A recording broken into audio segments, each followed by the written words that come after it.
Folks, we're in Fruita, Colorado, and we have two of these International 595 manure spreaders. Both are in very good shape. They're nearly identical, save for the fact that one of them, which is the one we're videoing right now, does have an end gate in it to hold your manure into the spreader until you get to the field. The other one does not have the end gate. So we're going to focus on the one that does have the end gate first, which is this one right here. And I just want to kind of walk around and give you guys a video. I think a lot of times the video just does a better job of representing the machine, both for the buyer and the seller. So start up here on the front. We've got a 540 PTO shaft. You can see it's got a good solid hitch. I'll tell you guys, I'm pretty impressed with this little spreader. There's not a lot of rust on it. They've done a good job of keeping this guy pretty clean. So you can see you've got your hydraulic fittings here on the front so that you can run your end gate to hold your manure in and then open it up when you're ready to spread it out in the field. The undercarriage of this looks like it's in pretty good shape. When you go down the sides of it, surprisingly enough, and again, you guys know, as I do, a lot of times this is where you'll see all your rust is right down the outside rails. And don't get me wrong, there's some surface rust that's been on there, but overall the sides of this spreader are pretty good.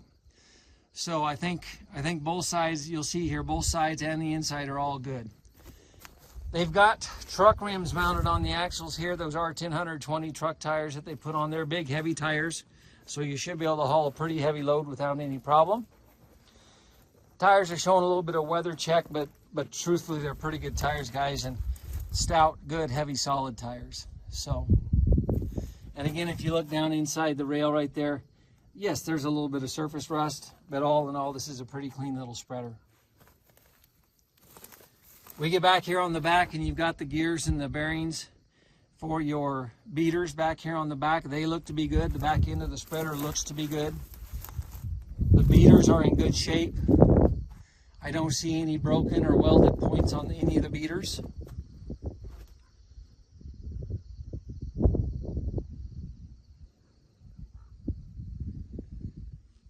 And the sprockets on the chain, on the floor, and everything looks to be good as well. This does have a plywood floor.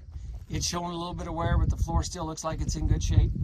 And I'll show that to you here in just a moment. Here's where your drive gears and your gearboxes are. And everything looks good to be good as well. Again, I don't see a lot of surface rust or anything like that that would be cause for concern on this. This is a good, solid, stout spreader here.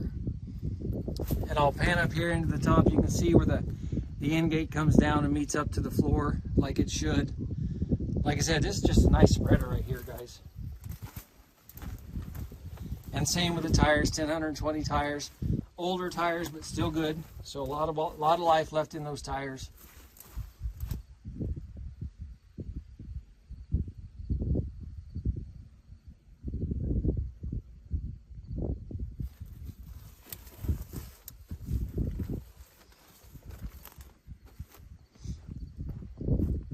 So I'm going to pan down into the inside of it.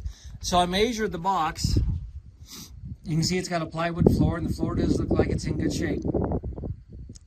The inside of the box is 6 feet wide on the inside. 6 feet wide, and it's 15 feet from the front back to the end gate. So 6 feet wide, 15 foot long. I hope you guys can see that. Again, the inside walls of the spreader are good. The floor is good. The chain is good. Just a good spreader. It's an older spreader, but it's in pretty good shape. They took pretty good care of this one. So I think that's all I need to show you on this one. Hopefully you guys can see that the walls are all good on there.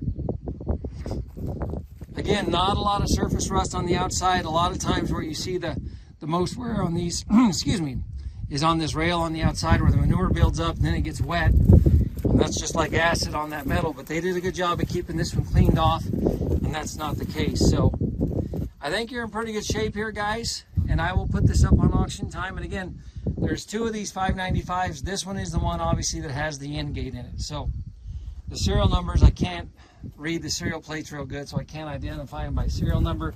But one has the gate, this one. The other one that I'm going to do here in just a moment does not. So that's how you guys will be able to distinguish the two of them. Obviously, this one has the hydraulic hoses on the front to run that end gate. So if you have any questions, let me know. We'll put it up on auction time for you.